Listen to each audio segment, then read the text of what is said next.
Hello po mga kalinga, magandang araw po sa inyo lahat. This is Kuya Jens and welcome back po sa ating YouTube channel. Sa mga bago lang po sa aking YouTube channel, huwag niyo pong kalimutan mag-subscribe and click the bell button para lagi po kayo updated sa ating mga bago upload na video. At huwag po natin kalimutan suportahan po Team Kalingap sa pangunguna ni Kuya Val Santos Matubang, Ate Edno Vlog at syempre Kalingap Rob.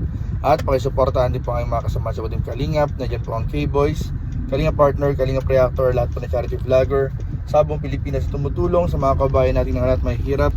Suportahan po natin lahat guys. So ngayong araw mga kalingap, may nakarating po sa aking balita. May nakarating sa aking balita mga kalingap na binabash daw po yung binabash daw yung aking business, small business na nga lang, binabash pa. Ang malungkot pa nito mga kalingap, yung nang babash ay kilala mga kalingap, kilalang tapos kilala pang yung kausap pa niya, kilala din.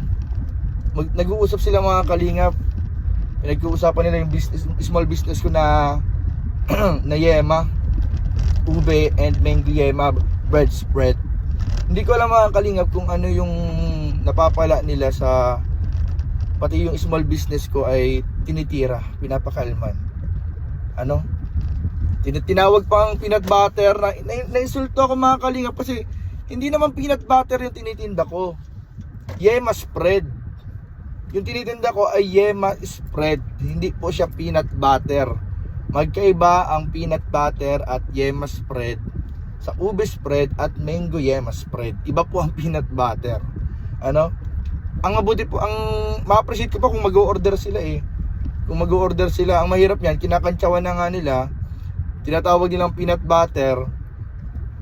Hindi naman bumibili, hindi naman umu-order. Pambihira yan mga kalingap. Ito nga't kakapawin ako ng bahay at nagpadala ako sa JNT ng mga orders. Salamat po sa mga sumusuporta. Kaya grabe mga kalingap, matatawa ka na lang talaga. Ako mga kalingap, di man ako naiinis, mas lalo ako nai-inspire na pagbutihin pa yung ating ginagawa dito sa small business ko na Kuya Jens Bread Spread. Dahil may mga may mga basher na rin yung Kuya Jens Bread Spread. Dati ako lang may basher si Kuya Jens lang may basher. Ngayon pati na yung Kuya Jens Bread Spread binabash. Ang bihira, sikat na rin yung Kuya Jens Bread Spread mga kalingap, ibang klase. Hindi lang si Kuya Jens yung binabash, pati yung bread spread. Hindi na sila naawa sa palaman, pati yung palaman pinatulan. Guys, grabe guys. Kaya guys, ako ang request ko lang sa inyo guys, order na kayo ng Kuya Jens bread spread. Ipakita natin diyan sa mga nang babash sa bread spread na yan na naiiba ang Kuya Jens bread spread sa lahat ng palaman. At talagang tinatangkilik at binabalik-balikan ng mga umu-order. Kaya maraming pong salamat sa inyo. Sa mga basher, kilala ko naman yung basher, kilala natin guys. Hindi ko na mapangalanan pero alam mo kilala natin yun, yung basher. Nirerespeto ko po kayo. Nirerespeto ko kayo kasi syempre nakakatanda kayo, baka nakakaangat pa nga kayo sa buhay kaysa sa akin. So siguro naman ay wala naman pong masama dun sa small business na naisip ko rin simulan, na na-inspire din po ako ng aking mga kaibigan na nagsimula na rin ng kanilang mga small business. Na-inspire po ako kaya nagsimula din ako ng pagtitinda ng small business na bread spread. Siguro wala namang masama kasi hindi naman tayo nangaargabyado ng tao, di naman ako nananapak ng tao. Respetuhan lang po sa mga taong pinag-uusapan yung aking yema bread spread na tinawag na peanut butter. Respetuhan na lang po kasi wala naman po akong natatatapakang tao sa pagbebenta nitong bread spread. Hindi naman po siya ganong kalakihan talagang kita. Tamang pandagdag lang sa mga monthly bills, monthly payment. Tapos makakatulong din sa akin syempre sa preparation sa kasal. Yun, sa pagpasok sa pagpapamilya, kahit paano makakadagdag sa pag-ipon-ipon. So, wag naman po sanang siraan wag naman sanang pagtawanan. Wag naman sanang siraan at pagtawanan yung bread spread. Kasi pagkain po 'yan. Para niyo pong binabastos yung pagkain. Pagkain po yan, hindi naman po yan material na bagay lang.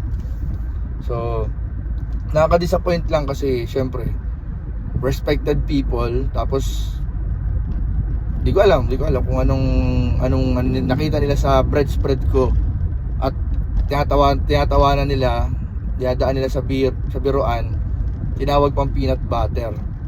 Buti sana kung yung mga kaibigan ko naiintindihan ko, naunawaan ko yun kapag ginagawang biruan yung bread spread, okay lang yun. Pero hindi ko naman kayo close para kantsawan nyo or para siraan yung bread spread. So yun, nakarating lang sa akin. Tsaka sana wag nyo na rin idama yung mga kaibigan ko. Na kung ano yung kinakantsaw ninyo. May mga code name pa kayong sinasabi. May mga tawag pa kayo na para bang ang perfect ninyo. Po mga ate, mga tita. So lang po, respetuhan lang po tayo kasi lahat naman po tayo ay nagsusumikap para sa ating mga pangarap sa buhay. So respetuhan na lang po tayo mga kalingap. So yun lang naman po yung purpose nitong vlog na to, itong upload ko, na huwag niyong idama yung bread spread. Nasimula pa nga lang, isang buwan pa lang yung bread spread ko, dinadamay na ninyo, pinagtatawanan ninyo, pinag-iinitan na ninyo. Huwag niyo naman po idamay.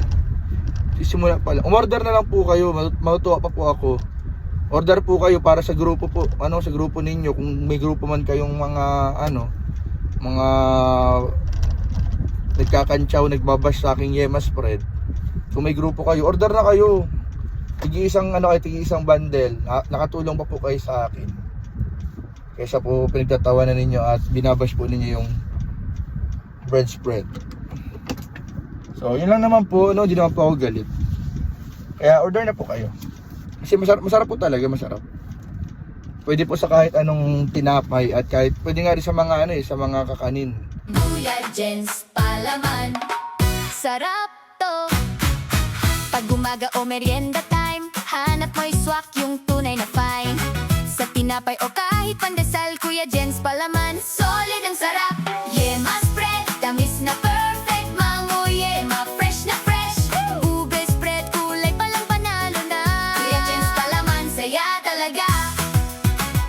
Spread mo lang, sarap agad, kahit simple nagiging espesyal. Yema, mango, ube, kumpleto na. Kuya Jens palaman, di ka magsasawa.